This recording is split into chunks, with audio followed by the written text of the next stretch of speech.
നമ്മുടെ ഉപ്പമാരെ പരിഗണിക്കാത്ത ആളുകൾക്ക് വേണ്ടി ഈ പ്രഭാഷണമൊന്ന് കേട്ടു നോക്ക്. ചിലര് ഉപ്പാനെ തീരെ മെയിൻ ചെയ്യൂല, ഉപ്പാനെ പരിഗണിക്കൂല. ഗൾഫിലൊക്കെ പോയി ദീർഘകാലം കഷ്ടപ്പെട്ടുണ്ടാക്കിയ വീടും എല്ലാ സൗകര്യങ്ങളും മക്കളെ കെട്ടിച്ച് എല്ലാം കഴിഞ്ഞ് ഉപ്പ പ്രായമായി. ഇപ്പോൾ ഉപ്പാക്കായിട്ട് സ്വന്തമായി വരുമാന മാർഗങ്ങൾ ഇല്ലെങ്കിൽ ഉപ്പ നിസ്കരിച്ചിട്ട് വരുമ്പോ ഉമ്മയും മക്കളും ചർച്ച അവസാനിപ്പിക്കും. ഉപ്പ വരുന്നുണ്ട്, ബാക്കി പിന്നെ ചർച്ച ചെയ്യാം. ആ പാവത്തിന് എത്ര വിഷമം ഉണ്ടാവൂലേ.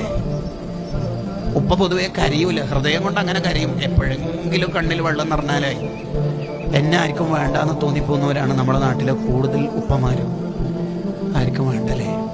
ഈ ആൺമക്കളൊക്കെ ഒന്ന് കൂടി ഇരുത്തിട്ട് ഉപ്പാനോട്, ഉപ്പാക്ക് എന്തോ ഒരു സങ്കടം 2-3 ദിവസമായിട്ട് എന്തോ കൈമ കാശില്ലാത്തതിന്റെ പ്രശ്നം. ഉപ്പാനോട് ഞാൻ പറഞ്ഞിട്ടില്ല, ഉപ്പാക്ക് എന്താ പ്രശ്നം? ഞാൻ ഉപ്പാനോട് ഒരു കാര്യം ചോദിച്ചോട്ടെ, ഉപ്പ എനിക്കൊരു മുത്തം തരും. ശരിക്കും ഉപ്പ കരഞ്ഞു എന്ന് പറഞ്ഞ കരഞ്ഞു. എന്നെയൊക്കെ ആർക്കെങ്കിലൊക്കെ വേണമല്ലേ. ഇങ്ങനെ മരിക്കുന്നിടത്ത് മരിക്കട്ടെ എന്നിങ്ങനെ വിചാരിച്ചിട്ട് ജീവിക്കുന്നവരാ പല ഉപ്പമാരും. കാരണം ക്യാഷ് കയ്യിലില്ലെങ്കിൽ പുതിയ കാലത്ത് കുറച്ച് ബുദ്ധിമുട്ടാണ്. അത്യാവശ്യം ഗൾഫ് ജീവിതം ആസ്വദിച്ച ഭാര്യൻ്റെ അടുത്തും മക്കളുടെ അടുത്തും ജീവിക്കാൻ കുറച്ച് ബുദ്ധിമുട്ടാണ്. ആ ഉപ്പമാരെ ഇങ്ങനെ കഷ്ടം.